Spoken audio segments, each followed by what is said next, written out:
کہ کل عمر شریف کی طبیعت بہت بہتر تھی، وہ فلی ہوش میں بھی تھے، باتیں بھی کر رہے تھے، انہوں نے کھانا بھی کھایا، تو ان کا بلڈ پریشر بھی جو ہے وہ اسٹیبل تھا اور یورین آؤٹ پٹ بھی نارملائز ہو گیا تھا۔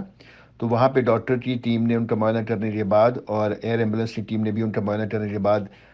یہ کہا کہ وہ جا سکتے ہیں۔ تو کل وہ کراچی سے ایئر ایمبولینس کے ذریعے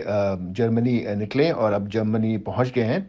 وہاں راستے میں ان کو بتایا جاتا ہے کہ تھوڑا ہلکا فیور تھا 100 سے نیچے، لیکن ان کو پیراسٹامول دیا گیا تو فیور ان کا ریزالو ہو گیا اور ان کو کچھ تھکاوٹ محسوس ہو رہی تھی، جس کی بنا پہ میڈیکل ٹیم نے یہ ایڈوائس کی کہ ان کو رات یہاں رکھا جائے۔ تو میں نے بھی اس بات سے ایگری کیا اور اب وہ جرمنی میں لوکل ہاسپٹل میں اوور نائٹ آبزرویشن کے لیے رکھے گئے ہیں، اور وہاں پہ جرمن کی میڈیکل ٹیم ان کا معائنہ بھی کرے گی، اور کل اگر ان کی طبیعت بہتر لگی اور وہ سفر کر سکتے ہیں تو وہ اپنا سفر کنٹینیو کریں گے۔ Thank you.